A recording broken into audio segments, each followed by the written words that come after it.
할렐루야. 참 반갑습니다. 저도 두 번째인 줄 알고 생각했는데 또 세 번째인 줄을 몰랐어요. 하도 여러 군데를 다니다 보니까 기억을 잘 못했던 것 같습니다. 저는 이제 은퇴한 지 이제 6년 됐습니다. 그래서 대전에서 교목으로 한 6년 대전 대성중고등학교를 또 교목으로 섬겼고, 대전 영락교에서 만 10년 또 사역에서 한 20명 30명 모이는 교회 가서 약 400~500명 교회로 만들고, 교회를 2개를 만들고, 교회가 잘 성장해서 청년들이 한 300명 정도까지 부흥이 됐는데, 갑자기 경주를 가라고 하는 하나님의 명령이 늘 기도 가운데 역사에서 경주는 아닙니다, 절대로 경주는 안 갑니다. 그랬는데 하나님이 나중에 6개월 동안을 버티니까 하나님께서 말씀하셨어요. 내가 대전 영락교회를 부흥시켰냐? 하나님이 하신 거지. 그러면서 내가 계속해서 하나님 말씀에 불순종하면 내 생명을 거두겠다. 그래서 제가 두 손 들고 3일 만에 경주로 내려갔어요.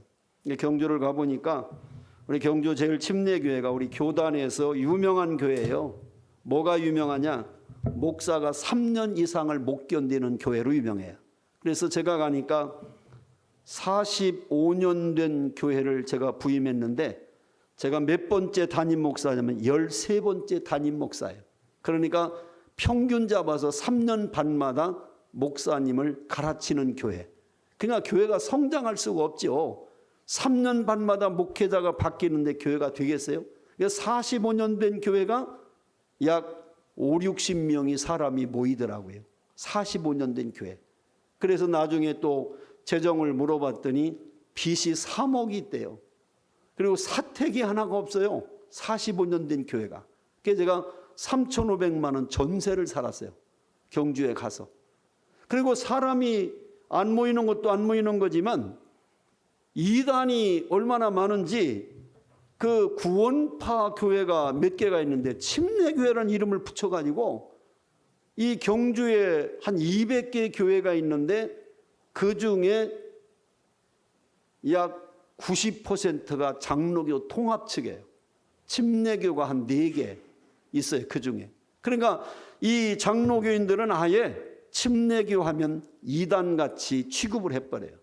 그래서 참 경주가 세상에 이렇게 전도하기가 어려운 곳은 처음 봤어요. 제가 이슬람보다 더 전도하기가 어려운 곳이 경주구나, 그 생각을 했어요. 저는 그렇게까지 삭막한 줄 몰랐어요. 얼마나 힘든지. 부임하는 새벽에 딱 강단에 첫 부임하려고 이제 새벽 기도를 나갔는데 머리가 쫙 서 버리더라고요. 아, 여기가 영적으로 전투가 치열한 곳이구나. 여기서 기도하지 않고는 경주에서는 이 목회를 못하겠구나.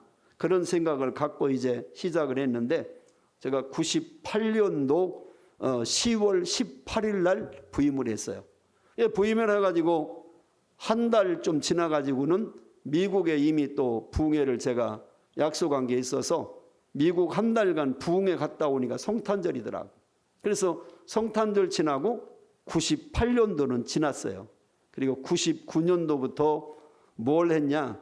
장로교회 보니까 기도를 안 하더라고. 그래서 나는 부흥 강사니까 기도로 승부를 걸자.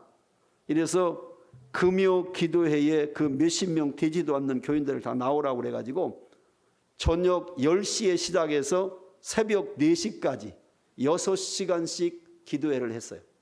처음에 가서. 그러니까 사람들이요, 못 살겠다는 거예요. 왜? 그때는 토요일 날 직장을 나갔어요. 98년도 그때는. 그러니까 이게 뭐 기도를 1시간도 힘든데 6시간씩 찬송, 말씀, 기도 막 계속 하니까 못 견디는 거예요. 그러니까 줄여달라고. 그렇게 해서 계속 줄여서 얼마까지 줄였냐? 3시간까지 줄였어요, 나중에. 근데 그 6시간씩 금요 기도를 하면서 교회가 폭발적으로 부흥이 시작됐어요. 그래가지고 45년 동안 50명, 60명 모이던 교회가 99년 1년 내 등록한 사람만 200명이 넘었어요. 52주 매주 등록. 하나님이 막 몰아다 넣는데 감당할 수가 없는 거예요. 너무 많이 오니까 매주 막 사람이 등록하네. 근데 중요한 건요, 경주는요, 한 명 전도하기가 어려워, 1년에. 그러니까 장로교회도 교회 숫자는 많지만 100명 넘는 교회가 손꼽을 정도예요. 안대 부흥이 왜냐하면 너무 영적으로 강해, 거기가 1000년 동안 불교가 중심했던 곳이기 때문에 영적인 그 짓눌림이 엄청나서요, 정신질환자가 그렇게 많습니다, 교회 안에. 하여튼 미친 사람도 많고 귀신 들린 사람도 많고, 그게 역사가 너무 많이 일어나요. 그러니까 기도 안 하면 안 되는 거예요. 그래서 그렇게 기도하면서 교회가 부흥된 교회예요. 그래가지고 결국은 하나님의 은혜로 한 몇 년 동안 막 진짜, 왜냐면 교회 건물만 있지 차 한 대가 세울 수가 없어요. 근데 옆에 땅이 하나 있더라고, 밭이 하나. 유일하게. 왜 안 피는 게 밭이 있나 봤더니 부모님에게 이렇게 유산을 받은 건데 아들 삼형제가 받았는데 서로 이걸 이제 마음이 안 맞으니까 못 팔고 그냥 그게 지금까지 왔다는 거예요. 그래서 제가 교회 이제 장로님들하고 또 성도들한테 광고하고 이 땅을 우리 주차장으로 달라고 하자. 그게 1000평이었어요. 1000평. 예, 경주 시내에 그런 넓은 땅이 있을 수가 없어. 팔리지 않아서 이렇게 그 형제들 때문에, 쌈 때문에 못 팔고 있었던 거예요. 그래서 새벽마다 그 땅을 돌았어요. 여리고성 돌듯이. 하나님, 이 땅은 우리 교회에 주셔야 됩니다.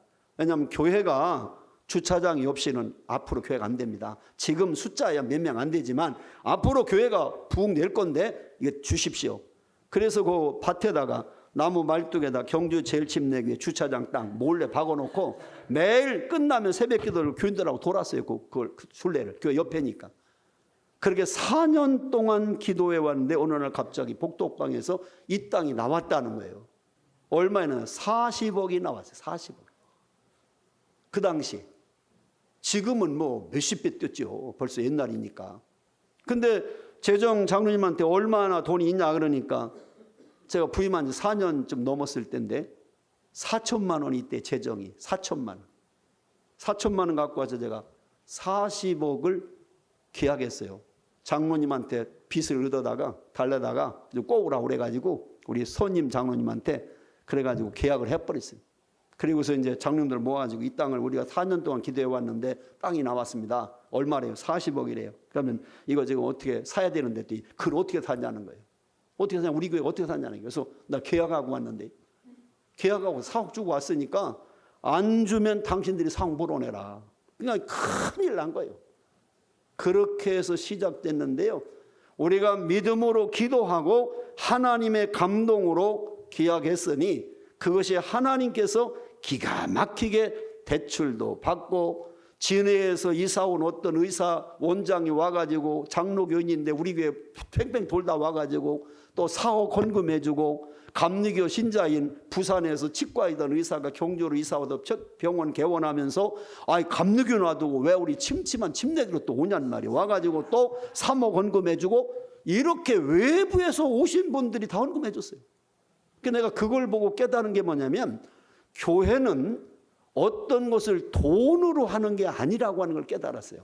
이게 하나님 앞에 기도하고 하나님께서 믿음으로 감동을 주실 때에 시작하면 믿음으로 시작하면 분명히 하나님은 어느 사람을 통해서든지 역사하시는구나. 서울에서 이사 온 사람, 어서 온 사람들이 다 우리 교단 사람 아닌데도 다 와서 우리의 그 철야 오고 새벽에 와가지고 은혜를 받고 다 돌고 우리 교회 다 와요.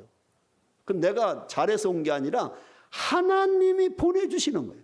왜? 이 교회가 하나님 마음에 합한 일을 하니까 사람들을 모아서 그 일을 이루게 하시더라는 거예요. 그래서 저는 항상 교회는 돈으로 하는 게 아니라고 해요. 믿음으로 하는 거다. 그 믿음은 그냥 하는 믿음이 아니에요. 하나님께 기도하면서 성령의 감동을 통해서 시작할 때 하나님 역사하시는 거예요. 그 40억짜리 땅을 1000평을 사서 교회 주차장을 다 포장해서 만들었어요. 그랬더니 그 옆에 빈 땅이 하나가 있었는데 한 300평이 있었어요. 근데 고물상을 하고 있었어. 교회 옆에 마지막 남은 땅인데 그 땅에 주인이 찾아왔어요. 저를. 그래서 목사님 이 땅을 좀 사달래요. 그래서 그 땅을 살 만한 우리 여력이 없다. 주차장 좀 저 땅 사놔가지고 돈이 빚이 있어서 안 된다. 그랬더니 이 주민들이 자꾸 항의가 들어온다는 게 시에다가. 왜냐하면 고물상하니까 냄새 나는데 빌라를 가고 주변에 막 전화가는데 냄새 나니까 자꾸 투서가 들어가서 빨리 옮기라고. 그러니까 교회 옆에 누가 사러 오겠어요? 안 사러 오지. 그러니까는 교회 보고 사라는 거예요. 그래서 장로님들하고 회의했어요. 이거 어떻게 할까 했더니 그냥 사재 싸게 주니까. 그래서 또 그거 7억 주고 샀어요. 사가지고 뒀다가 2013년에 제가 은퇴하기 5년 전에 거기다가 20억 들여서 100평씩 5층 비전센터를 쳤어요. 그래서 카페도 70평을 만들어가지고 교회는 아까 말씀한 대로 제가 부임할 때보다 한 10배 정도 성장을 했고, 제가 갈 때 마이너스 3억 5천의 빚이 있었는데 제가 나올 때 장로님들이 뭐라고 하냐면, 목사님, 우리 교회가 목사님 오실 때하고 지금하고 비교하면 약 교회 재산이 60억이 늘어났다는 거예요. 예, 아멘 안 해도 괜찮아요. 60억이 늘어났는데 왜 내 돈 아니니까. 그렇게 하고 제가 2018년 제가 은퇴를 했어요. 은퇴하고 교회에서 살던 사택이 없어도 제가 45평 땅을 샀거든요. 빚을 내 가지고 사가지고 18년 동안을 살았는데 그 집을 이제 사르라고 하더라고. 저한테 사시던 데니까 사세요. 45평 아파트. 그리고 매월 300만 원씩을 준대요. 이제 죽을 때까지. 원로 목사니까. 왜냐하면 제가 21년을 목회했거든요. 그래서 이제 그 교회가 3년 반 이상 넘은 사람이 없었어요. 제가 유일하게 21년을 했으니까 7명 바뀔 만큼 길게 한 거지. 그 교회 역사상 처음이요. 근데 교회는 목회자가 자꾸 바뀌면 부흥이 안 돼요. 하던 교회든 목사님이 장기적으로 목회를 할 때 교회가 부흥되는 거예요. 그래서 은퇴하면서 그렇게 해줬는데, 후임자는 그럼 어떻게 하냐 하니까, 후임자는 당장 교회 지금 빚을 제가 다 마지막 은퇴할 때까지 다 갚았거든요. 그래서 빚을 내야 아파트를 사서 후임 목사님을 줘야 되기 때문에 우선 비전센터 5층에 선교관이 있었어요. 큰 게. 거기서 열심히 산다는 거에서 그건 안 된다. 우리 교회가 지금 경주에서 지금 200개 중에 1, 2위를 다투는 교회가 됐는데 꼴찌여서, 이런 교회에서 목사님, 담임 목사 후임을 사택이 없어가지고 비전센터에 선교관에서 산다는 게 말이 되냐. 또 애들도 있다는데. 그러니까 내가 그냥 새 얻어서 나간다. 그러니까 이 너희들이 교회에서 결정 사무처리해서 준 이 아파트 45평 후임 목사 그대로 교회 사택으로 주고, 그리고 너희들이 매월 300만 원씩 나 주겠다고 하는 것을 내가 몇 년 살 것 같냐니까 한 10년, 좀 10년이 15년 살 것 같대야. 일찍 죽으라고 하더라고, 저보고. 그 정도에서 될 것 같대. 그럼 그만큼을 너희들이 줘라. 왜? 내가 집이 아무것도 없으니까, 가진 게 아무것도 없으니까 내가 집을 전세를 얻어야 될 거 아니냐. 그래서 그걸 미리 받아가지고 전세 얻어 나오고 집도 주고 그리고 탁 털고 나왔어요. 그러니까 지금은 고향이 대전이니까 저희 형님이 대전 한남대학교 교수를 29년 하시고 총장 8년 하셨는데, 저 형님이 이제 80이 다 됐거든요. 그러니까 이제 외로우신 거예요. 형제밖에 없으니까. 그러면서 은퇴해서 특별히 그 교회에 나가지 않을 거면 대전으로 오면 어떠나, 나도 외롭다. 그래서 대전으로 장경동 목사한테 전화했죠. 후배니까, 장 목사님 나 지금 대전으로 가야 되겠는데, 내가 대전에서 지금 떠난 지 23년 되다 보니까 잘 모르겠다 어디가. 그래서 어디 전세 얻을 때 좀 알아줘라. 그래가지고 유성으로 자기네 권사 부동산 한 사람 알려줘서 이사 와서 제가 3년 전에 대전으로 와서 지금 대전에서 살고 있습니다. 제 지금까지 살아온 얘기가 요게예요. 그러니까는 제가 아무리 뭘 열심히 해서 했더라도 그건 주를 위해서 한 거지, 내 개인적인 건 한 건 아니잖아요. 내 사업한 건 아니잖아요. 그래서 교회 재산이 수십억이 늘어났어도 그건 하나님의 재산이고 하나님의 교회 거지 내 것은 아니단 말이죠. 그래서 저는 아무 미련 없이 탁 털고, 내가 거기 있으면 후임자가 얼마나 부담스럽겠어요. 23년 동안을 경주에 계신 분이 딱 버티고 앉았으면 설교라도 하겠어요? 그래도 내가 전 세계 36개국을 다니며 25년 동안 붕괴한 사람인데 얼마나 부담스럽고 젊은 사람이. 그래서 딱 은퇴하는 그 순간부터 교회를 안 나갔어요. 제가 포항으로 나가서 다른 교회로, 우리 집내교로. 왜? 부담될까 봐. 그러니까 아주 지금 대전 오니까 뭐 전혀 간섭 안 하니까 얼마나 좋겠어요. 혼자 신나게 하겠지. 근데 점점 교회가 줄어든다는 거예요. 그래서 이게 너무 마음이 아픈 거고, 얘기를 너무 길게 했는데 중요한 건 뭐냐면 오늘날 교회들이 영적으로 엄청나게 약해졌다는 거예요. 왜? 이 코로나라고 하는 이 3년의 기간 동안 기도가 중단되고 예배가 중단되고 말씀이 중단되다 보니까 점점 교인들은 교회 나오는 것이 오히려 어색할 정도로 그냥 유튜브에서 수 없는 설교들을 듣게 되고, 굳이 내가 나가서 교회 가서 예배를 드려야 되는가? 라고 하는 잘못된 신앙이 오늘날 교회를 지배하고 있어요. 예배가 점점 줄어들고 모임이 점점 줄어들고 기도가 점점 줄어들다 보니까 교회가 양쪽으로 아니면 건물로는 어마어마하게 이렇게 잘 나가고 있는데, 영적인 하나님의 관점으로 보면 한국 교회가 심각한 위기에 빠져 있어요. 저는 그것을 뭐 붕괴를 많이 하고 또 은퇴하고도 한 달에 2번 이상씩 집회를 다녔어요. 제가 전국에. 그런데 갑자기 코로나가 되면서 3년 동안 아무것도 못하고 딱 중단됐었어요. 그래서 이제 작년부터 우리 장경동 목사님, 중문교회 제가 협동 목사인데, 목사님 너무 아깝습니다. 목사님 능력이. 그러니까 저 보문산 밑에 대전에 동명중학교라는 데가 있는데 그 학교 가서 전도 좀 하라는 거예요. 그래서 내가 지금 나이가 몇인데 내가 지금 초등학교 졸업한 이제 애기들하고 손자들하고 내가 지금 통하겠냐? 안 되지. 내가 80년대에 그때에 내가 교목을 했지 지금도 내가 아이들하고 통하겠는가? 안 통한다 했더니 가서 해버려. 노는 거보다 가서 전도하면 좋지 않냐고. 그래서 작년에 믿지도 않는 기독교 학교가 아니에요. 일반 학교고 이사장만 믿는 분이에요. 그리고 그 학교를 조사해 보니까 교감 선생님 한 분이 딱 믿어. 54년 된 학교인데 지금 전교생이 80명이에요. 80명. 줄고 줄어가지고 학생이 없어요. 지역에 아파트가 없이 그냥 이 개인주택이다 보니까 아이들이 없어요. 아이들. 그 폐교 직전의 학교예요. 이게 일반 학교고. 근데 거기서 어떻게 하냐 했더니 가서 좀 해보라는 게, 교목 해봤으니까 학교 잘 알 거 아니냐는 거예요. 그러니까 전도하라는데 거절할 수가 없어서 제가 작년 3월 2일 날 동명중학교를 갔어요. 가보니까 교감선생님이 학교가 이제 몇 년 안에 폐교가 된대요. 그래서 자기들이 어떻게 학교를 살려볼까, 사립학교니까 살려볼까 해서 연구하는 가운데 교육부에서 특성화 학교 시범을 전국에 5개 학교를 한다는 거예요. 시범이 있는데 대전, 충청, 남북도에서 1개 학교가 세울 수가 있는데, 이 교감선생님이 굉장히 똑똑해. 젊어요. 50대 초반인데 이분이 그걸 1년 반 동안 준비해가지고 서류를 계속 제출한 거예요. 교육청에. 근데 이 허가가 안 떨어지는 거예요. 왜?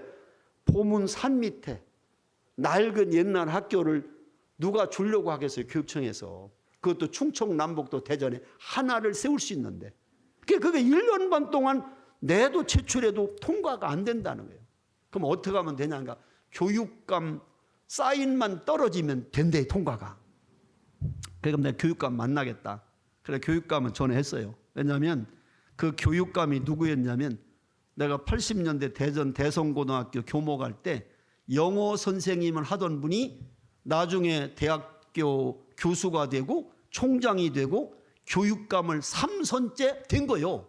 작년에 재작년에 와 보니까. 그래서 그 설동우 교육감이라는 거예요. 내가 잘하는데 전화를 했어요. 제가 교육감한테. 그랬더니 목사님 어쩐 일이냐는 거예요. 그래서 내가 어쩐 일은 뭐 경주 아니고 지금 대전으로 왔는데 한번 만나야 되겠다고. 그래서 장로님이에요. 만났어요. 제가. 그 바쁘대. 엄청난 게 바쁘대. 만나서 40년 만에 만났어요. 제가. 그래서 아니 동명학교에 대해서 왜 얘기하냐는 거예요. 그래서 내가 동명학교 아무 관계 다 모르는데 장 목사 가서 선교하라고 해서 전도하러 가보니까 이런 어려움이 있는데 할 수 있으면 해주세요. 그랬더니 그 다음날 국장한테서 전화가 왔더래. 교감 들어오라고. 그래가지고 1년 반 동안 통과 안 되는 게 통과돼 버렸어요. 그래서 얼마가 나왔냐? 정부에서 140억을 받았어요. 140억.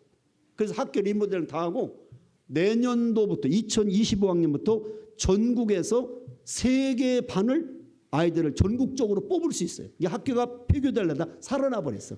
지금은 한 학년에 한 반씩 3반밖에 없어요. 3학년까지 3반 80명. 근데 내년부터는 이제 3클래스씩을 1학년마다 받아 매년. 그런 학교에서 전국의 교육부에서 또 한 그렇게 막 돈을 엄청나게 투자해주고 버스 3대씩 주고.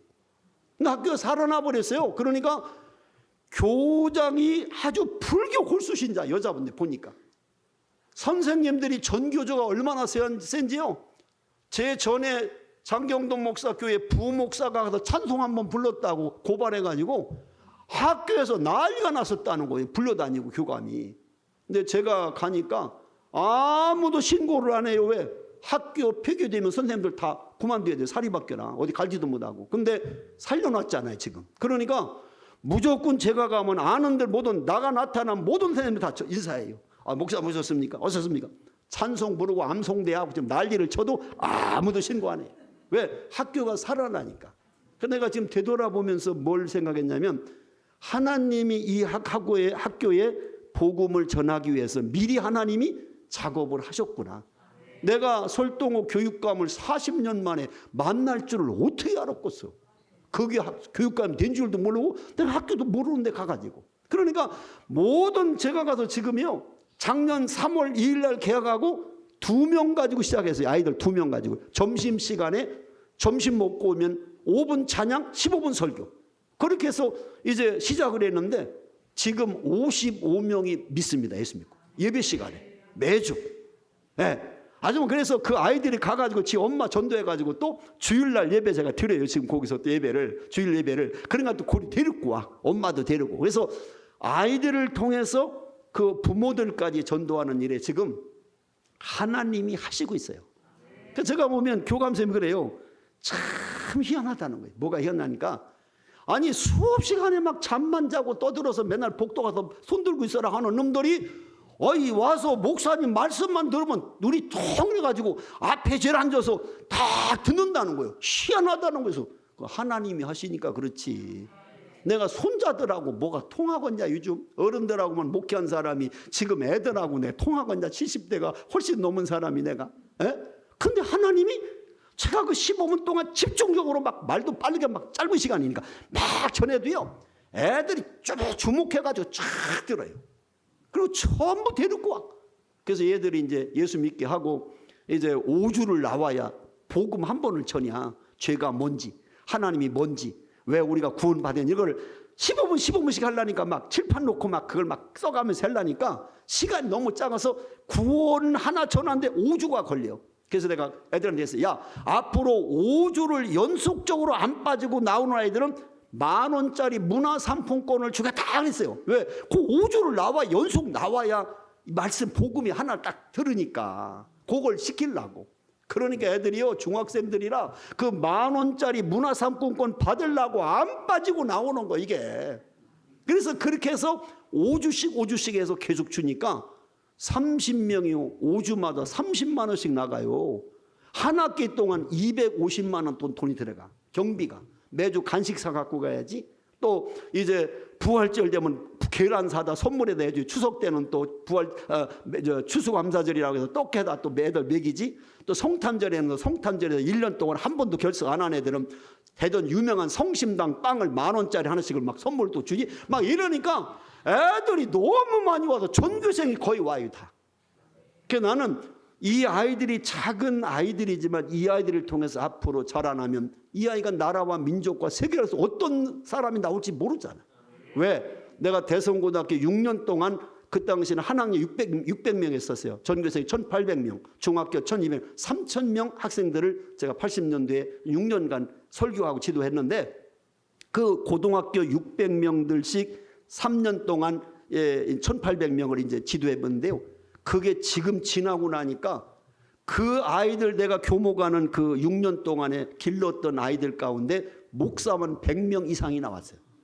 내가 그걸 보고 그때는 막 예배 시간에 막 소리 지르고 떠들고 막 성경 시간에 막 딴 질문하고 왜 하나님 마담을 왜 선악과를 만들어놨냐 별 질문하고 이러던 놈들까지 변화돼 가지고요, 선교사 목사가 그렇게 나오더라고. 내가 그걸 보고 이 어린 중학생들이 지금은 참 뭐 보잘것없지만 이 아이들 중에서 대한민국을 이끌 영적 지도자도 나올 수 있고 또 사회적인 지도 나오지 않겠나, 그 비전을 바라보고 지금 열심히 하고 있어요. 열심히. 믿습니까? 그리고 은퇴하고도요, 활력이 넘치는 건 바로 그거예요. 애들하고 맨날 노니까 재밌다고. 그래서 여러분이 너무 내가 지금까지 살아온 얘기 잠깐 요약해서 했는데, 여러분이 같이 오늘 이번 기회에 하나님께서 어떻게 하실지는 모르지만 여러분에게 그런 큰 역사가 일어날 것이라고 믿고, 또 여러분에게 이런 영적으로 잠자던 영혼은 일어나고, 영적으로 병든 자는 치유되고, 영적으로 죽은 자는 살아나는 이런 부흥의 역사가 이번 성에 일어나기를 주의 이름으로 축원합니다. 자, 오늘 이 말씀을 제가 제목을 뭘 잡았냐면 한 번 더 주신 기회. 내일은 진품인가 알곡인가 쭉정인가 또 진품인가 짝퉁인가 이런 설교를 할 거예요. 그래서 주로 이번 한 주간은 뭐냐면 우리의 신앙을 한번 점검해 보자. 내가 지금 과연 하나님 앞에서 과연 진짜 그리스도이냐 아니면 그냥 가짜 그리스도이냐, 내가 정말 알곡 신자냐 아니면 쭉정이 신자냐, 뭔가 나를 한번 진단해 보고 이번 기회가 내 신앙생활에, 내 인생에 새로운 어떤 영적 변화와 새로운 변화를 가질 수 있는 기회가 됐으면 좋겠다는 거예요. 그래서 제가 오늘 첫날 어떤 설교를 해야 되는가를 고민하다가 한 번 더 주신 기회, 한 번 더 주신 기회. 여러분, 인생을 살면서요, 다 기회라는 것이 있어요. 기회라는 게. 모든 사람이 기회가 와요. 근데 그 기회를 잡은 사람과 그 기회를 놓친 사람과의 차이는 성공과 실패로 인생이 갈라지는 거예요. 다 사람에게는 기회가 온다 그 말이에요.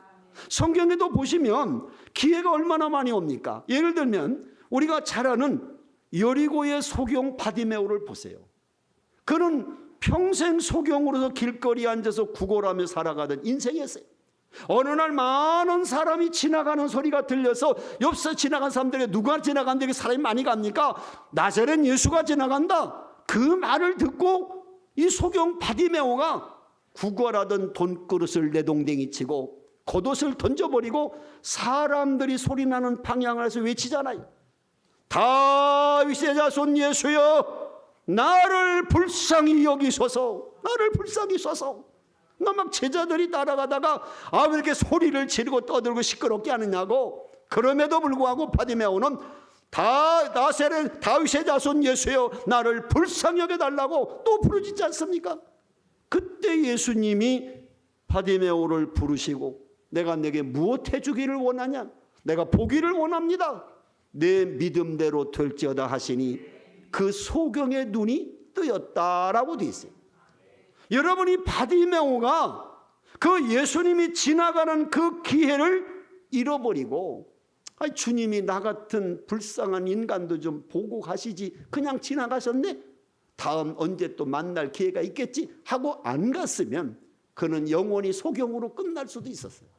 그러나 자기가 주어진 그 기회를 잃어버리지 않고 그는 부르짖고 달려가서 자기의 문제 그 기회를 오히려 축복의 놀라운 기회로 삼잖아요. 잡잖아요, 기회를. 예수님이 십자가상에 두 강도가 같이 죽었어요. 한편 강도는 예수를 조롱하고 저주하고 멸망했습니다. 그러나 한편 강도는 예수님에게 그 마지막 죽음 직전의 기회를, 당신의 나라에 임하실 때 나를 기억해 주소서. 주님이 뭐라고 해요? 오늘 내가 나와 함께 낙원에 있으리라. 마지막 죽음 직전에 자기에게 영원한 생명을 얻을 기회를 한편 강도는 잡아 구원을 얻잖아요.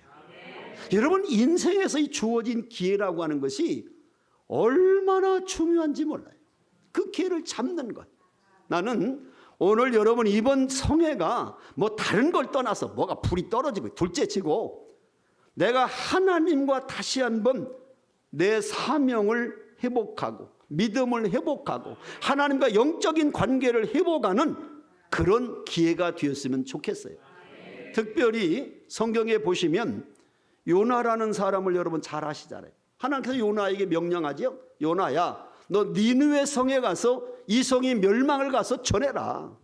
근데 요나가 생각하니까 이 니느웨라고 하는 성은 이스라엘을 늘 침공하고 공격하고 어렵게 한 아스루 나라의 수도란 말이에요. 수도, 적국의 수도. 거기 가서 복음을 전하라는 거예요. 그러니까 요나의 마음속에 도무지 이건 허락이 안 되는 거예요. 내가 아무리 하나님의 종이지만 하나님의 선지자지만 내가 가서 적국에 가서 우리를 괴롭히고 우리를 힘들게 하고 우리를 이렇게 침범하는 저 아수르 나라의 수도인 니느웨가 멸망을 당해야지 내가 회개하라고 왜 외쳐? 그리고 니느웨와는 반대로 가는 다시스로 가는 배를 타려고 요빠 항구에서 배를 타고 배미차게 잠을 자고 갔어요. 근데 하나님은 요나를 추적하시잖아요.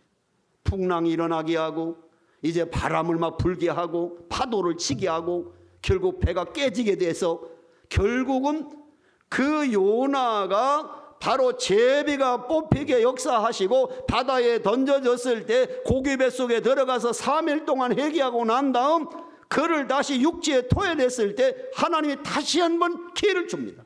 요나야, 너는 다시 니느웨 가서 외쳐라. 40일 후에 이 성이 멸망당한다고 전해라. 그 다시 주신 그 기회를 요나가 가서 니느웨 성에 가서 전하서 니느웨 성의 멸망을 면하고 왕부터 짐승까지 회개하고 베옷을 입는 놀라운 사건이 기록되고 있잖아요. 요나에게 한 번 더 주신 그 기회, 그 잡았던 요나처럼 우리도 그 기회를 잡자는 거예요. 베드로가 예수님의 수제자였지만 3번씩 예수님을 부인했어요. 예수님을 저주했어요. 그리고 나서 예수님이 십자가에 돌아가셨을 때 이 베드로는 옛 직업을 찾아서 갈릴리 바다로 고기 잡으러 갔어요.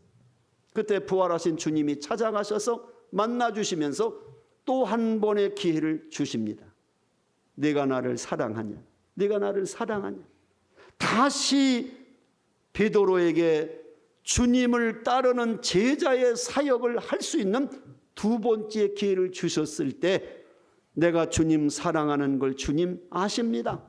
내 양을 치라, 내 양을 먹이라고 다시 한번 하나님이 베드로에게 기회를 주시잖아요. 나는 이번 기회가 여러분에게 하나님이 다시 한번 사명의 기회든 여러분에게 어떤 하나님과의 관계를 회복하는 기회든 한 번 더 주신 기회가 되기를 주의 이름으로 축복합니다. 자, 그럼 오늘 본문 말씀은 우리가 잘 아는 예수님이 비유로 하신 열매 맺는 비유예요. 열매 없는 무화과 나무의 비유라 그 말이에요. 자, 우리가 나무라고 하는 것을 볼 때에 이 나무가 이 땅에 존재해야 될 이유는 크게 3가지가 있다고 생각을 해요. 첫째는 나무가 이 땅에 존재할 이유는 관상목이 있어요. 다시 말하면 모양이 예뻐서 존재해야 될 가치가 있는 나무가 있다 그 말이에요. 이 관상목은 모양 하나가 예뻐가지고 한 그루에 수억 수십억짜리가 있어요. 그 좋은 나무들은 정원이나 공원이나 아니면 뭐 청와대 같은데 이런 데 심겨져 가지고 많은 사람들에게 기쁨을 주는 나무의 모양이 좋아서 살아야 될 이유와 가치가 있는 나무가 있다는 거예요. 2번째는 어떤 나무가 있느냐? 제목감의 나무가 있어요.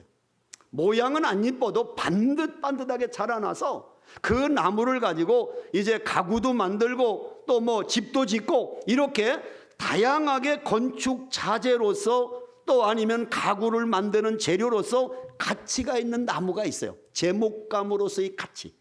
그런가 하면 3번째는 어떤 나무가 있느냐? 열매를 맺음으로써 살아야 될 존재의 가치가 있는 나무가 있어요. 모양이 이쁘지 않아도 좋고 제목감처럼 반듯반듯하지 않아도 좋고 열매만 많이 맺으면 그 나무는 열매 때문에 살아야 될 존재 이유가 있다는 그런 나무가 있다는 거예요. 근데 오늘 성경 말씀에 보면은 이 무화과 나무라고 하는 나무는 여러분이 잘 보셨지만 모양이 이쁜 나무도 아니에요. 제목감으로 쓸 나무도 아니에요. 이 무화과 나무가 이 땅에 존재해야 될 이유는 딱 하나예요. 뭐냐? 열매를 맺는 것. 열매를 안 맺으면 무화과 나무는 꽃도 피지 않는 나무라 무화과라고 하잖아요. 그 무화과 나무는 열매를 맺지 않으면 아무런 존재의 이유가 없는 나무라 그 말이에요. 근데 문제는 오늘 예수님이 비유를 하시는 거예요. 그 무화과 나무는 아무데나 심어도 잘 자라는 나무고 무성하게 자라는 나무예요. 그래서 이스라엘 가면 길가고 어디고 무화과 나무가 굉장히 많습니다. 그래서 나그네들이 지나가다 시장하면 그 무화과 나무를 따먹도록 그렇게 널려 있는 게 무화과 나무예요. 그런데 이 무화과 나무를 주인이 아주 비옥하고 좋은 땅인 포도원에다가 다 심었다는 거예요. 아니 아무데나 심어도 잘 자라는 나무를 왜 거름지고 좋은 땅인 포도원에다가 주인이 무화과 나무를 심었을까? 열매를 많이 얻기 위해서. 근데 중요한 것은 1년을 기다리고 2년을 기다리고 3년을 기다려도 이 무화과 나무가 전혀 열매를 맺지 못하는 거예요. 그러니까 주인이 과원지기를 부르는 거예요. 내가 이 나무를 이 좋은 땅인 포도원에 심어놓고 3년을 기다려도 열매를 맺지 않으니 이 무화과 나무를 찍어내 버리라. 왜 땅만 버리느냐? 그러니까 과원지기가 간청을 해요. 주인님 1년만 더 참아 주소서. 내가 거름도 주고 물도 주고 잘 가꾸어 볼 터이니 1년 후에도 무화과 열매를 맺지 않으면 그때가 찍어내 버리소서. 그래서 1년을 연장해 주시는, 다시 한번 열매를 맺을 기회를 더 주신, 이 기회를 주신 이야기, 이게 바로 오늘 본문에 나오는 무화과, 열매 없는 무화과 나무의 비유다 그 말이에요. 자, 그러면 저는 오늘 여기서 이 열매 없는 무화과 나무의 문제가 뭐냐, 세 가지를 못했다는 거예요. 자, 오늘 이 본문에서 이 열매 없는 무화과 나무는 무엇을 못했는가? 첫 번째를 여기 보니까 이 열매 없는 무화과 나무는 자리값을 못했다는 거예요. 따라합시다. 자리값을 못했다. 자, 오늘 본문 말씀의 7절 하반절에 보면은 이렇게 기록되어 있어요. 이 무화과 나무에서 열매를 구하되 얻지 못하니 찍어 버리라. 그 다음 뭐예요? 어찌 땅만 버리게 하겠느냐. 그러니까 지금 무화과 나무가 심겨진 곳이 어디예요? 포도원이에요. 포도원. 좋은 기름진 포도원. 그러면 좋은 포도원에 심겨졌으면 그 좋은 포도원에 심겨진 자리값은 해야 될 거 아니에요. 자리값은 열매를 하나라도 맺어야 될 거 아니냐 그 말이에요. 그 좋은 땅에 심겨졌으면 그 좋은 땅 자리값은 해야 될 거 아니에요. 제가 목회를 해보니까요, 교회 성도들이 앉는 자리가 정해져 있어요. 되게 보면 딱 들어와서 오른쪽에 앉는 분은 항상 오른쪽에 앉아요. 왼쪽에 앉는 분은 항상 왼쪽에 앉아요. 앞에 앉는 사람은 항상 늦게 와도 앞으로 나와, 뒤에 앉는 사람은 일찍 와도 뒤에 앉아. 묘해요. 그래서 제가 교회에서요, 목회할 때 교인이 뭐 700~800명 모여도 딱 강단에 설교하려고 올랐으면 딱 훑어보면 누가 안 왔나 거의 짚어. 왜? 그 자리에 그 사람이 있어. 생각해 보세요. 이 자리가 보통 자리냐고. 이건 하나님의 거룩한 몸된 교회잖아. 교회. 이 교회 자리에 내가 앉아 있었다고 하면, 하나님의 거룩한 이 자리에 내가 참여해서 하나님의 백성으로 살았다고 하면 최소한도 자리값은 해야 될 거 아니에요. 제가 보면요, 앉는 자리만요 계속 앉기 때문에 나가고 난 다음에 자리 보면 엉덩이로 비빈 데가 반짝반짝하게 거기 자리가 있어. 다 자국이. 그 자국만 남기지 말고 열매를 맺으라 그 말이에요. 열매를. 예? 이 무화과 나무가 그 좋은 포도원에 심겨졌으면 땅 버리지 말고 뭔가 열매를 맺어야 되지 않냐. 열매를 맺어야. 그걸 지금 가리키는 거예요. 자리값을 좀 해라.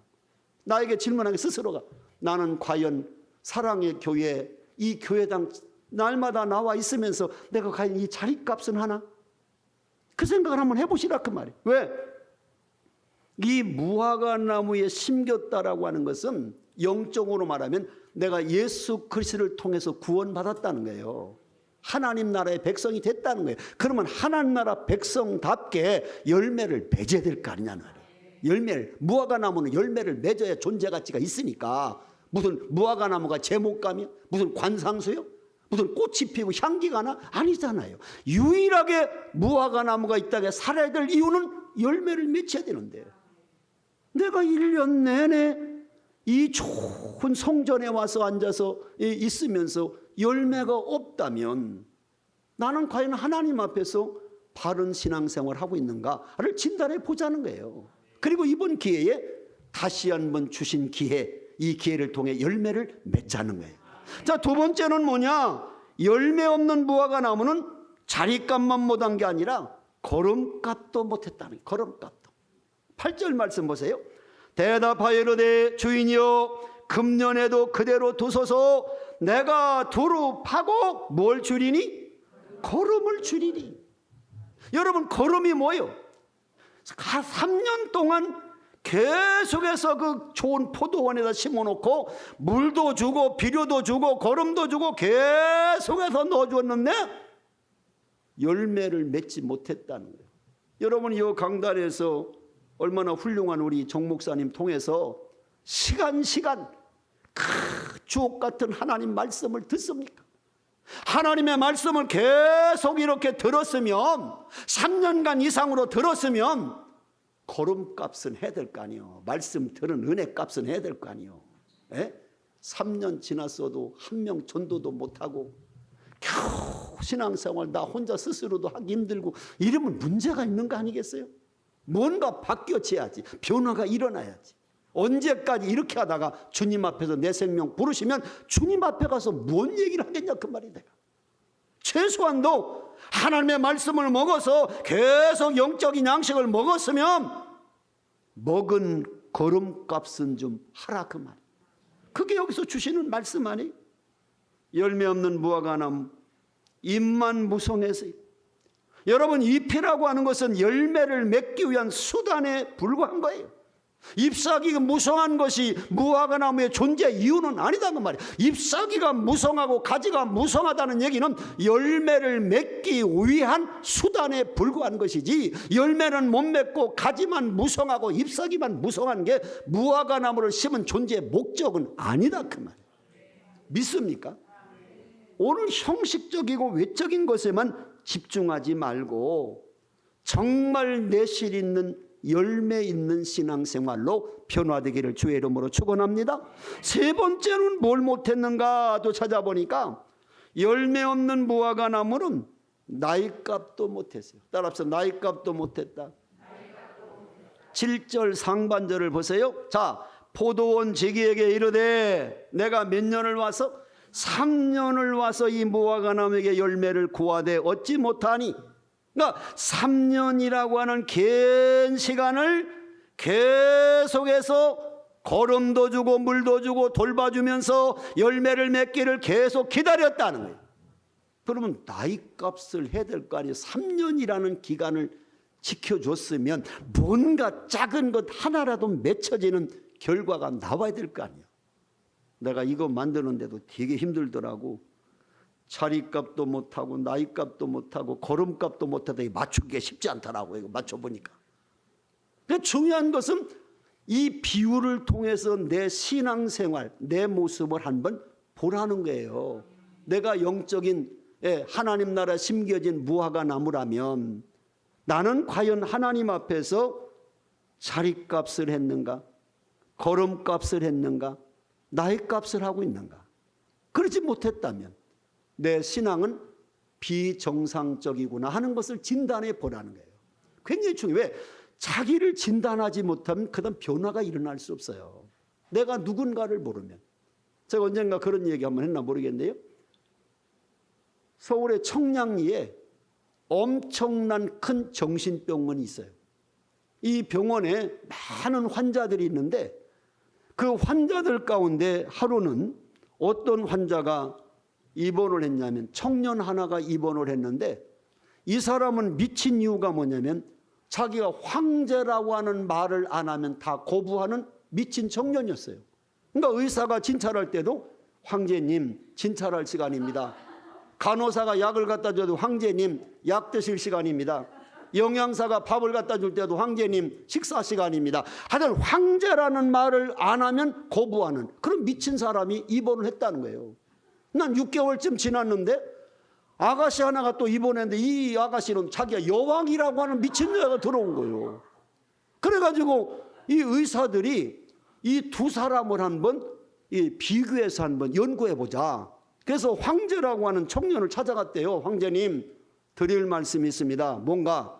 아니 한 나라에 황제님이 한 분이 계시든지 여왕님이 한 분이 계시든지 해야 되는데 우리 병원에 황제님 말고 여왕님이라고 하는 아가씨가 있으니 일을 어찌하면 좋겠습니까? 그랬더니요 이 황제라고 하는 미친 청년이요 얼굴이 막 심각해지더니요 한참 동안을 고민하다가 한다는 얘기가 왈 미친년 그러더라는 거예요. 쥐도 미쳐서 지금 와 있으면서 여왕이라고 하는 여자보고 미친년이라고 하더라는 거예요. 자기를 모르는 거예요. 자기를. 그러니까 오늘날 이 시대를 살아가는 사람들이 내가 누구인가라는 자기 정체성을 몰라요. 내가 누구인가를. 여러분 우리가 그런 생각을 많이 하잖아요. 제가요 옛날 전도사 할 때 주일학교 설교를 하면서 자 설교를 잠깐 마치고 다 같이 두 손 모으고 기도합시다. 기도하고 자 끝냈더니요 앞에 있는 초등학교 1학년 아이가 딱 손 들고 전도사님 아까 기도 시간에요 야 눈 떴어요 하고 이러더라고. 옆에 눈 떴다고. 그래 너 기도 시간에 가 눈 뜨고 너는 어떻게 알았냐. 그 자도 눈 뜨고. 이게 사람이 이렇다니까. 옆에 눈 떴다는 건 기도 시간에 지도 눈 뜨고 있으면서. 여러분 이런 얘기가 그냥 웃을 얘기 같지만요 우리들 자신들을 못 보는 사람이 너무 많아. 다른 사람에 대해서 저 사람 잘못하고 신앙생활도 못하고 기도도 안 하고 못하고 자기는 어떠고 자기는 나를 보라는 게 나를 자기 자신을. 그러니까 말씀을 들을 때 어떤 분 그래 오늘 설교 말씀이 아무개 집사 들으면 딱 좋건데 그런 생각하지 말고 오늘 말씀이 내게 주시는 말씀이구나 이렇게 받아야지. 왜 다른 사람에게 자꾸 그걸 들으라고 하냐는 말이야. 내게 주시는 오늘 하나님께서 세우신 종을 통해 내게 말씀하시는구나 이렇게 받아야지. 아멘하고. 아멘도 여기는 게도 잘하네. 우리 목사님 훈련을 잘 시켰네. 진짜 충청도 사람들은 아멘 안 해요. 제가 충청도 목회하면서 진짜 힘들더라고. 왜 안 하냐면 말이 느려. 충청 사람들이 말해서 얼마나 말이 느리냐면요 비가 막 쏟아져서 내 대전에 목회할 때 집사님 뛰어가세요 했더니 목사님 뛰어간다고 비 덜 맞아요? 그러고 걸어가. 아무리 재미난 얘기를 여기서 해도 안 웃어요. 가만히 있어 이러고 집에 가서 이불 피고 잠자려고 할 때 히쭉히쭉 웃어요. 그러면 남편이 왜 웃어? 아까 강사님이요 이런 얘기. 그렇게 늦어. 아멘도 안 해서 왜 안 하냐니까 목사님 말이 빨라서요 아멘 하려고 하면 벌써 지나가 버렸다는 거예요. 그래서 그냥 해라. 그 다음 또 말씀 이어지니까. 그게 경상도니까 그게 빠르더라고. 경상도는 그게 경주 오니까 말이 빨라서 이게 마저 나하고 이게. 네. 그래서 막 경상 두 번 따블해 아멘 막 따블해서 이야 경상도는 이 설교할 만났네 그런 생각이 들더라고. 요 창원도 경상도잖아. 경상도 여기도 빠르겠지. 예. 여기도 충청도도 오신 분은 느릴 거예요. 분명히. 예. 예. 느려. 예. 그러나 하여간 뭐 전도해봐도 그래. 충청도 전도해보면요. 안 믿는 사람 하나도 없어요. 예. 예수 믿으셔야 됩니다. 계속 구원받으셔야 됩니다. 전도하면요. 알았어요 해놓고 10년도 안 나와. 10년 돼도 알았다고 하도 계속 알았다고 말이야. 근데 경상도 하니까 싫다고 딱 얘기하더라고. 믿겠다고 나오고. 얼마나 좋아 그게. 알았어요 하다가 어떻게 10년 가버리면 언제 예수 믿어. 그래서 충청도 사람들이 참 양반은 양반인데 너무 느려. 예. 오늘도 우리 안수 집사님이 참 맛있는 저녁 잘 먹었는데 물어보니까 충청도라고 하더라고. 그래서 뭔가 통하는데 그거 안 누리시더라고. 오늘 보니까 빨리빨리 쓰더라고. 이게 경상도 살면 바뀌어지는가 봐. 할렐루야. 예, 우리 사랑의 교회는 그냥 바닥바닥바닥 주님 오실 때 가까운데 언제 알았어요 하고 10년 가면 되고서 빨리빨리 전도하고 하나님 영광 돌려야지. 믿습니까? 그래서 여기서 중요한 건 뭐냐면 이제 세 가지입니다. 열매 없는 무화과나 문제 세 가지. 자리값도 못하고 나이값도 못하고 허름값도 못하고 이렇게 못한 것을 떼서 이제 문제는 뭐냐. 이 비유를 통해서 그럼 하나님이 우리에게 주시려고 하는 메시지가 뭐냐는 거예요. 자, 오늘 이렇게 열매 없는 무화과 나무라는 비유를 주님이 하신 이유는 이걸 통해서 뭔가 우리에게 전달하시려고 하는 하나님의 메시지가 있잖아요. 말씀이 있잖아요. 그걸 지금부터 찾아보자는 거예요. 이 비유를 통해서 하나님 뭘 우리에게 주시려고 하는가.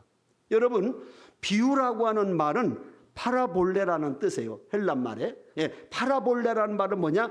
나란히 던진다 그 말이에요. 하나님의 영적인 진리를 인간이 깨닫지 못하니까 세상적인 이야기를 그 이야기에 같이 견주어서 나무 막대기를 같이 대보면 긴지 나쁜지 아는 것처럼 그 곁으로 가와서 하나님의 영적 진리를 쉽게 깨달을 수 있도록 이해할 수 있도록 하는 게 비유예요. 근데 예수님의 말씀은 거의 다가 보면 비유를 통해서 전하신다는 거예요. 비유를 통해서.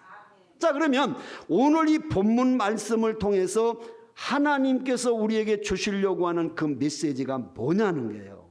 자, 첫 번째 여기서 주시는 교훈은 따라합시다. 기회는 다시 얻을 수 없다는 것이다. 기회는 다시 얻을 수 없다라고 하는 것을 알으라는 거예요. 오늘 본문인 누가복음 13장 7절에 보면 주인이 포도원지에게 이르되 내가 3년을 와서 이 무화과 나무에서 열매를 구하되 얻지 못하니 찍어버리라. 어찌 땅만 버리게 하겠느냐 말씀하잖아요. 주인이 물을 주고 거름을 주면서 3년을 기다려 주었지만 열매를 맺을 수 없으니 이제 찍어내 버려라. 다시 말하면 내게 주어진 기회가 자꾸 오는 것이 아니라 기회는 다시 얻을 수 없기 때문에 내게 주어진 그 기회를 잃어버리지 말고 잡으라 그 말이에요. 잡아서 내가 그 축복된 열매를 맺는 삶을 살으라는 거예요. 여러분, 성서학자인 로버트슨이라고 한 사람은 말하기를 이 무화과 나무를 3년을 기다렸다는 얘기는 심은 지 3년이라는 뜻이 아니라 열매를 맺을 수 있는 시기에서 3년 동안을 기다렸다라고 하는 의미다라고 해석을 했어요. 결국 기회를 잃어버린 결과가 뭐예요? 3년이라고 하는 나이값도 못했고 포도원이라고 하는 좋은 자리값도 못했고 많은 노력과 헌신했다면 걸음값도 못하는 결과를 가져왔다는 거예요. 여러분, 기회가 얼마나 중요합니까? 저는 정말 기회를 잃어버렸다가 하나님이 다시 한번 주신 기회를 잡았던 사람이에요. 시간이 많이 가서 길게 얘기할 수는 없지만 저는 충청남도 논산이 제가 고향이었어요. 고향인데 그 논산에서 한 40리 떨어진 시골에서 제가 태어났어요. 감리교에서 자랐어요. 그 충청도는 감리교회가 주로 많았어, 시골에도. 그래서 산을 하나 넘어서 이제 교회를 다니는데 형님이 제일 먼저 신앙생활을 했어요. 그래가지고 저희들 동생을 데리고 산을 이렇게 넘어서 새벽 기도를 다녔어요. 제가 7살 때부터. 새벽 기도를 1년 내내 안 빠지고 가니까 목사님이 새벽 기도 시간에 나보고 대표 기도를 하라고 해서 내가 7살 때 대표 기도한 기억이 있어요. 7살 때. 그때 하나님이 찍으신 것 같아. 너는 목회자가 돼야 된다. 그 마루바닥에 가서 양발은 구멍 나서 그냥 무릎 꿇고 앉아서 이렇게 했는데 뭔지도 모르고 그냥 형님 따라서 다녔어요. 그러면서 쭉 신앙생활 했는데 집이 너무 가난하니까 집이 너무 가난해서 뭐 끼니를 이어갈 수가 없는 그 어려웠어요. 50년대. 그래서 이제 형님도 학교를 갈 수가 없었어요. 너무 공부를 잘했는데. 그러니까 5학년, 6학년 때 담임 선생님이 장로님이셨어요. 제 형님 담임한. 그 담임 선생님이 장로님이신데 너무 공부를 잘하는데 아까운 거예요. 집에 가정방문을 와보니까 먹고 살기도 힘든 끼니를 이어가지 못하는 가정이니까 중학교는 못 보낸다. 보낼 수가 없다고 하니까 너무 아까우니까 이 담임선생님 장로님이 그 군읍에 나가가지고 원서를 사다가 시험이나 한번 봐봐라. 저 형님한테. 그런데 전교 1등을 한 거예요. 시골에서 그 가가지고. 그 3년 장학생이 돼서 그때부터 형님은 아무 돈도 안 내고 학교를 다니는데 중요한 건 학교는 등록금을 안 내지만 노트나 뭐 살 게 아무것도 돈이 없으니까 교장 선생님이야 모든 그 초등학교 전 선생님들이 김형태 장학회를 만들자. 그래서 그 옛날 박봉인 월급에서 얼마씩을 떼어가지고 6년 동안 고등학교 졸업할 때까지 얼마씩을 계속 보내줬어요. 책하고 노트 사보라고. 그래서 저 형님은 중학교 3학년 때부터 가정교사를 해가면서 먹고 사는 건 또 거기서 하고 그 시골서 보내주시는 선생님들의 진 그 장학금 가지고 책도 사보고 그리고 학교 등록금 안 내고 그렇게 6년 동안 고등학교까지 공부부터 잘해서 하고 대학원까지 수석한 사람이에요. 그리고서 이제 교수가 됐어요. 근데 형님이 원체 뛰어나니까 나는 비교가 안 되는 거. 아무리 공부 잘해도 매일 집에서 네 형만큼만 좀 해라. 네 형만큼만 해라. 갈 수가 없었어요, 학교를. 그래서 결국 이제 등록금 내고는 갈 수 없는데 다행히 또 하나님 은혜로 제가 장학생이 돼서 중학교 3년 동안을 등록금 안 내고 40리를 걸어 다녔어요. 40리. 새벽 4시에 일어나서 어머니가 오리 떨어져 있는 양조장에 술찌꺼미 갖다가 체에다 걸러서 그걸 4시에 새벽 4시에 끓여주면 그거 먹고 자갈밭 신장로를 20리 걸어서 학교 갔다가 끝나고 또 20리를 하루 40리씩을 3년 동안 걸어 다녔어요. 그러면서 제가 뭐냐 마음에 맺힌 게 하여튼 끼니는 거르지 않도록 살아야 되지 않나. 학교 가면 뭐하냐. 먹고는 살아야지. 이래서 중학교를 졸업받고 68년도에 대전에 나온 거예요. 대전에. 왜 먹고 살라고. 담임선생님이 후회한다. 이 기회를 놓치면 공부할 기회는 없다. 없어도 좋아요. 저는 먹고는 살아야 되겠어요. 굶는 게 너무 한이 맺혀가지고 굶으니까. 쑥이란 쑥은 다 뜯어먹고 소나무 껍질도 다 뺏겨 다 먹고 베리베리 거 다 먹어봤어요. 베리베리 거. 정말 요즘엔 짐승도 안 먹는 거 다 먹었어요. 예. 그 먼지가 뽀얀하게 아스팔트도 아닌 그 신장로에 이 뭡니까 아카시아꽃 다 훑어먹고 안 죽은 게 기적이야. 안 죽은 게. 그 먼지 묻은 거 다 먹고 그러고 살았어요. 그래서 아주 배고픔에 한이 맺혀가지고 중학교 졸업맞자마자 대전에 와서 대전 원동의 중앙시장에 점원으로 들어갔어요. 왜? 장사를 하는 게 돈을 제일 빨리 벌겠더라고. 그래서 장사에서 점원 생활하면서 열심히 배우면서 정말요 고생 무지하게 했어요. 밤 11시에 문 닫고 들어가요. 도매시장인데 그다음 고속도로가 없어서 전라도도 다 대전 와서 물건을 떠갔어요. 엄청나게 잘 됐어요. 도매상이니까. 막 하루에도 그 박스로 막 내 키만한 박스로 막 10개씩 그걸 묶어가지고 막 전기 화물로 붙여야 되고 그렇게 힘들었어요. 집에서는 봉제 공장을 해서 만들어서 막 내고 집에서는 공장을 하니까. 그런 데서 매일 짐 실어 날려야 되고 팔아야 되고 또 주인이 여자분인데 5일장이 되면 그 물건을 만드는 걸 갖고 5일장 가다가 직행버스에다 한 보따리 실어주고 팔아 갖고 오라는 거예요.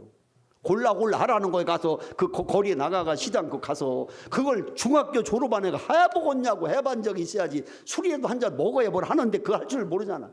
그럼 못 팔아오면 못 팔아온다고. 정말 비참하게 살았어요. 어렸을 때. 너무 어렵게. 그러니까는 얼마나 제가 힘들었으면 그 중학교 졸업 맞고 얼마 더 자살하려고 그랬어요. 내가. 이렇게 살아야 희망이 없다 내게는. 아무런 희망 없이 너무 집이 가진 것도 없고 아버님 일찍 돌아가시고 매일 나무하러 다니고 초등학교 다니면서도 정말 어려웠어요. 그래서 돈을 벌려고 해가지고 긴 말을 짧게 하면 나중에 잘 나갈 만큼 이제 사업도 하게 되고 또 가게도 하게 되고 돈 좀 막 벌게 되니까 하나님이 부르시는 거예요. 그래서 그 모든 거 기반 닦아놓은 거 다 포기하고 29살에 머리 깎고 검정모자 쓰고 학교를 다시 들어갔어요. 제가. 그래서 10년, 13년, 12년 차이 난 동생들하고 3년 동안 공부했어요. 담임 선생님이 나보다 나이가 어려가지고 나보고 담임하라고 해서 담임도 했어요. 제가. 생각해보세요. 그 들어갈 때 이야기도 2개월 공부하고 제가 전교 13등으로 들어갔어요. 체력장 할 때 내 체력장 20점도 9월 달에 이미 끝났다는 거예요. 10월부터 제가 공부해서 12월 초에 시험을 치렀으니까. 그 얘기를 다 하려면 그 기적적인 하나님 역사는 다음에 이제 기회 되면 하게 돼요. 그러니까 그렇게 늦게 공부를 시작했어요. 하나님이 제가 그랬어요. 하나님이 내가 이 늦은 나이에 그 당시 뭐라고 했냐면 다른 사람들 그러더라고. 방송통신고등학교가 생겼어요. 주일날만 나 고등학교에서 가르치는 거. 그걸 하랴. 그러니까 나 싫다. 검정고시 하래. 그 결단이면 1년이면 검정고시 통과한다는 거야. 아 싫다. 나는 정식으로 공부하고 싶다. 그래서 제가 2개월 공부하고 20점 체력장 안 했는데도 전교 그렇게 몇십 등 안에 13등으로 들어갔다니까요. 아멘도 안 하다 놀래지도 않네. 이건요 공부해서 될 수 있는 상황이 아니에요. 기적적인 거예요. 내가 책을 그냥 한 번씩 넘겨보는데도 2달도 넘겨보기도 힘들었어. 과목별로 넘기는 거. 근데 문제는 시험 보는데 시험지 갔다 오면 아무것도 아는 게 없어요. 딱 시험지 받아놨는데 고등학교 입학시험. 그날 딱 입학시험 보고 들어갔어요. 그래서 하나님 아는 게 하나도 없습니다. 눈 딱 감았는데요. 내가 넘겼던 참고서에 그 책이 쫙 펴지면서 보이는 거야 다. 그거 나는 책 펴놓고 답 썼어 다. 영어 수학만 조금 틀리고 거의 만점을 맞았어요 제가. 이런 하나님의 역사가 일어나더라고. 그래서 제가 교목 할 때요. 교목실로 고등학생들 임원들 기독학생이 12명 있었거든요. 회장 부회장 막 그 임원들 그 대성 중고등학교 그 아이들 데려다가 매일 아침마다 고3 아이들 왜냐하면 2학년 때 임원하고 3학년 올라가면 2학년 때 물려주고 공부해야 되니까 그렇게 이제 3학년 1년 동안 교목실로 불러서 임원 애들 12명을 기도해 줬더니 7명이 서울대를 갔어요. 그래서 이게 하나님 내게 주신 은사였구나. 그래서 미국 같은 데가 붕했더니요. 지금까지 이 간증 듣고 나와 똑같은 체험한 사람들이 7명을 제가 만났어요. 현장에서. 7명. 목사님 나도 그런 체험했는데요. 미국 유학 가서요. 결국 논문이 통과되지 않았어요. 한국으로 돌아가려고 하는데 하나님이 기적같이 새벽 예배 마치고 이걸 풀어줘서 자기가 됐다는 거 이런 간증들이 막 일어나더라고. 아하 이게 하나님이 주신 은사였구나. 나는 그전에 얘기 안 했어요. 왜냐하면 얘기하면 저 좀 이상한 사람 아니야? 좀 신비한 사람 아니야? 이럴까 봐서 얘기를 안 했어요. 근데 이게 실제로 하나님 주신 은사더라고. 근데 교회에서도 실시해 봤어요. 교회에서 아이들이요 계속 안수해 줬는데 경주 같은 경주는요 1년에 서울대 간 애들이 한두 명밖에 안 나와요. 경주 전체에서 서울대를 가는 그 당시에. 근데 우리 교회에서 매년 한 명씩 나왔어요. 서울대를. 그러니까 애들이요 고3 애들이 무조건 고3 되면 일부 예배 마치자마자 목양실로 다 떼져와. 목사님 기도해 주세요. 10방 20명씩 머리 꼭 가면 일부 예배 마치고 와서 가들 다 안수해 줘야 돼요. 그러면 또 다 가. 이제 공부하러 또 일부 마치고 그렇게 계속 해줬어요. 근데 제가 그걸 보면서 하나님이 역사하시니까 되는구나. 그래서 그런 걸 자꾸 경험하고 체험하다 보니까 하나님이 왜 이 시대에 나 같은 보잘것없는 정말 늦은 나이에 결국 동생 같은 아이들하고 공부하면서 머리 삭발하고요 검정모자 쓰고요 검정운동화 지금은 고등학교 다니는 건 아무것도 아니에요. 옛날에는 다 교복 입고 다니니까 학교 가면 똑같아 보여요. 몰라보더라고. 그러니까 교장선생님 교무실로 불러가지고 딱 입학했더니 이 학생이 나이 많은 학생이니까 선배 실수하지 마세요 그러더라고. 왜? 여자 선생님들은 다 나보다 나이가 어렸어. 23살 돼서 대학 졸업하고 선생님 왔으니까. 그러니까는 질문도 못했어 제가 학교에서. 만약 수업 시간에 선생님 뭐가 질문하면요 애들이 와 웃어요. 그러면 여자 선생님들 얼굴이 빨개지고 그냥 나가버리는 거예요. 질문도 없고 교무실 가서 질문했어요. 얼마나 어려웠나 몰라. 교련 시간에 교련 선생님 교련 가리키리에 나보고 그건 괜찮아요. 군대 갔다 왔으니까. 근데 문제는 뭐냐? 체육 시간이야. 체육 시간에 수업인데 나가서 동생들하고 볼차기도 그렇고 안 차자니 그렇고 수업이니까. 이런 어려움이 너무너무 많았어요. 그래서 학교 그만둘라 그래서 중간에 도저히 안 되겠다. 고등학교까지는 안 되겠다. 대학은 몰라도. 근데 하나님이 그때마다 하나님 또 보여주셔. 그래서 고등학교 3년 동안요 아침 직원조회 시간 딱 15분, 20분이거든요. 직원 유예 시간. 그 시간 되면 무조건 반에 들어가서 제가 복음 전했어요. 설교했어요. 무조건. 뭐 3학년이 됐든 2학년이 됐든 문제 없어. 왜? 1학년이라도 내가 지도보다 한참 형님인데 뭐 아무도 못해. 3학년도 고3도 고1짜리가 들어와 다 앉으라고 그러면 다 앉아. 그러면 예배 드리자. 찬송 하나 부르고 말씀 전하고. 나는 고등학교 3년 동안 이미 전도사역을 다 해버렸어요. 그냥 말씀 다 전하고. 왜? 하나님이 그 기회를 주신 거예요. 훈련을 시킨 거예요. 그때. 그러니까 하나님은 늦은 자가 또 먼저 될 수도 있는 거예요. 절대 뭐 늦었다고 늦은 게 아니더라고. 내가 보니까. 내가 그냥 계속 돈 벌었으면 지금 대전 가면요, 내 그때 같이 장사하던 친구들이요, 빌딩 자랑해요. 뭐 백화점 갖고 있다, 뭐 빌딩 몇십 층 갖고 있다, 다 자랑해요. 나는 가진 건 아무것도 없어. 나는 그러나 너희들보다 나는 행복하다. 왜?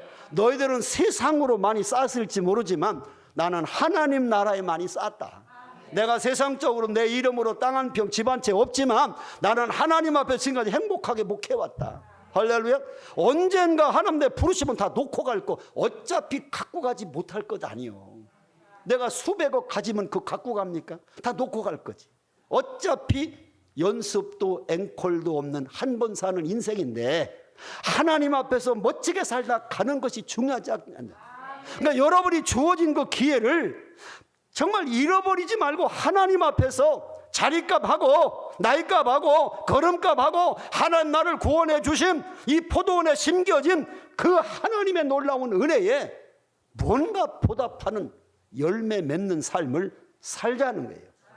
성경 전도 3장 1절에 범사에 기한이 있고 천하 만사가 다 때가 있나니 날 때가 있고 죽을 때가 있고 심을 때가 있고 뽑을 때가 있고 쭉 때가 대해서 말하고 있잖아요. 때가 있는 거예요. 때가. 이 때를 놓치지 마시고 믿음으로 승리하기를 주의 이름으로 축원합니다. 그 다음에 두 번째는 여기서 주시는 교훈이 뭐냐, 형식이 내용을 대신할 수 없다는 거예요. 아무리 무화과 나무가 잎이 무성하고 가지가 무성하다고 해서 그런 형식이 엄청나게 열매가 많은 것 같이 보여도 중요한 것은 무화과 나무는 가지나 잎이 중요하지 않다는 거예요. 열매라고 하는 내용이 있어야지. 내용이 없는 잎사귀만 무성하고 가지가 무성하면 무슨 의미가 있느냐는 거예요. 여러분, 우리가 잘 아는 마태복음 21장에 보면 이 무화과 나무가 말라 죽은 이야기가 나오잖아요. 예수님이 이른 아침 예루살렘성으로 들어오실 때에 시장하셔서 마침 길가에 있는 잎이 무성한 무화과 나무를 보시고 열매를 얻기 위해 가까이 가셨지만 열매만 없고 잎만 가지만 무성했어요. 그때 예수님이 어떻게 합니까? 이제부터 영원토록 네가 열매를 맺지 못하리라. 그때 그 무화과 나무가 말라 죽었다라고 성경은 기록되고 있어요. 무슨 얘기예요? 무화과 나무는 형식적인 잎사귀가 무성하고 가지가 무성한 게 목적이 아니라는 거예요. 열매라고 하는 내용이 중요하다는 거예요. 내용 없는 형식이 무슨 의미가 있습니까? 아무 의미가 없잖아요. 여러분, 성경에 보시면 열처녀 비유에 우리가 잘 아는 10명의 처녀가 신랑 맞으러 나갔을 때 등만 들고 나가면 무슨 성이 있겠어요? 등 속에 기름이 준비돼야지. 10사람이 겉으로 보서는 다 똑같아 보였어요. 그런데 5명은 기름이 들어 있었고 5명은 기름이 없었잖아요. 내용이 없는 등만 들고 다니는 신앙은 아무 의미가 없단다는 사실을 가리키고 있잖아요. 형식으로 믿음 좋은 것 같고 기도 많이 하는 것 같고 봉사 많이 하는 것 같고 하나님 사랑받는 것 같지만 실제 하나님과는 아무 관계도 없는 그런 의미 없는 신앙생활에서는 우리에게 결과가 좋은 게 없다는 거예요. 하나님 축복이 없다는 거예요. 여러분, 무화과 나무는요 열매를 맺지 못하니까 수많은 사람들에게 실망만 안기잖아요. 왜? 야, 저기 보니까 무화과 나무 많을 것 같아. 열매 많을 것 같아. 왜? 잎사귀가 무성하고 가지가 무성하니까 저기 가면 열매 딸 것 같아. 가보면 없어. 얼마나 실망시킵니까? 사막에서 신기루를 보는 것처럼 물이 있는 것 같아. 가보면 없고 가보면 없고 똑같은 거죠. 우리가 하나님 앞에서 정말 내게 주신 이 기회, 잃어버리지 말아야 되지만 내용이 없는 형식만 가지고 신앙생활하지 말라 그 말이에요. 왜? 알맹이 없는 껍데기 신앙, 내용 없는 형식적인 신앙, 기름 없는 등만 들고 다니는 이런 형식적인 신앙에서 벗어나자는 거예요. 벗어나자. 그걸 이 말씀을 통해 배우라는 거예요. 그리고 마지막 세 번째는 뭐냐? 주인의 인내에는 한계가 있다는 거예요. 따라합시다. 주인의 인내에는 한계가 있다. 자, 오늘 누가복음 13장 8절 9절을 보시면 주인이여 금년에도 그대로 두소서 내가 도룹하고 거름을 줄이니 이후에 만일 열매가 열면 좋거니와 그렇지 않으면 찍어 버리소서 하였다 하시니라. 다시 말하면 주인이 기다려 보는 거예요. 1년 참아보자, 2년 참아보자, 3년 참아보자. 계속 하나님이 참으시는 게 아니라는 거예요. 하나님의 인내에도 한계가 있어. 어느 날 찍어내 버려라. 심판하시겠다는 거예요. 하나님이 기다려 주시는 것이 계속해서 기다려 주시는 것이 아니라는 거예요. 하나님이 기다리는 기다림에도 한계가 있다는 사실을 너희들이 알으라는 거예요. 여러분, 우리가 성경에 보면 인내에 대해서 많이 가르쳐 주시지 않습니까? 그래서 농부의 인내를 배워라.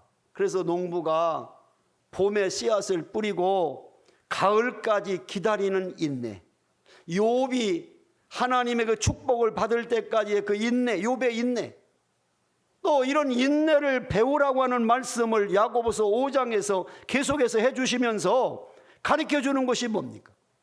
하나님이 인내하고 돌아와라 기다리지만 그 하나님의 인내가 언제까지 계속 기다리시지 않는다는 거예요. 노아의 홍수 심판까지 120년을 기다려 주셨지만 하나님은 들어오지 않는 그들을 홍수로 심판하셨어요. 소돔성의 심판을 하나님이 하셔서 또 종말의 불의 심판을 주님 재림하실 때 심판하시는 것 다 하나님은 돌아오기를 기다리시지만 언제까지 계속해서 기다리시지 않는다는 거예요. 그 주님이 기다리라고 할 때, 기다리실 때 빨리 돌이키라는 거예요. 돌아와서 열매를 맺는 삶을 살으라는 거예요. 저는 오늘 첫 시간이라 길게 하지 않으려고 합니다. 자, 오늘 말씀을 마무리하면서 우리가 무엇을 배워야 됩니까? 이미 하나님의 심판이 가깝다고 하는 사실을 이미 성경에서 배울 수 있어요. 여러분, 저는 요즘에요 너무 충격적인 것이 뭐냐면 성경에 주님께서 오실 때 일어난다라고 하는 이 마지막 때에 일어날 사건들이요, 잠을 자고 일어나면 또 폭폭폭 일어나요. 너무 많이 일어난 것이 성경과 신문과 오늘 뉴스와 대조하면요 매일같이 임박한 하나님의 심판이 가깝다는 걸 느끼고 있어요, 영적으로. 근데 오늘 보면 노아 시대에 예수님 뭐라 그래요? 먹고 마시고 시집가고 장가가고 사고팔고 집짓고 허물고. 소돔 고모라가 멸망할 때에도 먹고 마시고 시집가고 장가가고 사고팔고 집짓고 허물고 그런 일만 집중했다는 게 무슨 얘기예요? 노아의 홍수 심판 때나 소돔 고모라의 멸망 그 심판 때에 그 시대 사람들이 영적인 일에 관심이 없이 늘 세상적인 것, 먹고 마시고 시집가고 장가가고 사고 팔고 집짓고 허물고 그런 일에만 집중했다는 거예요. 그게 잘못됐다는 얘기가 아니라 세상 일에만 관심이 있었지 영적인 일에 관심이 없는 무관심의 시대. 여러분, 요즘에요 일어나는 모든 자연적인 징조, 과학의 급격한 이 변화, 이 사회의 모든 삶의 사람들의 악함, 이거 다를 비춰보세요. 성경을 비춰보세요. 너무 주님 이 재림이 임박해졌다는 걸 느낄 수 있어요. 그걸 못 느끼는 사람은 무감각한 사람이에요. 여러분, 죽은 송장에게, 시체에게 아무리 10톤짜리 돌을 얹어놔도요 느끼지 못해 무거움을. 왜? 죽은 사람은 느끼지 못합니다. 살아있는 사람은 돌멩이 하나 와도 답답하도 금방 느낍니다. 우리가 영적으로 살아있지 못하면 이 세상 돌아가는 흐름에 그냥 같이 휩싸여 가버려요. 교회가 세상을 깨우치지 못하면요 세상이 교회를 타락시키는 거예요. 오늘날 세상 물결이 교회에 쫙 들어와서요.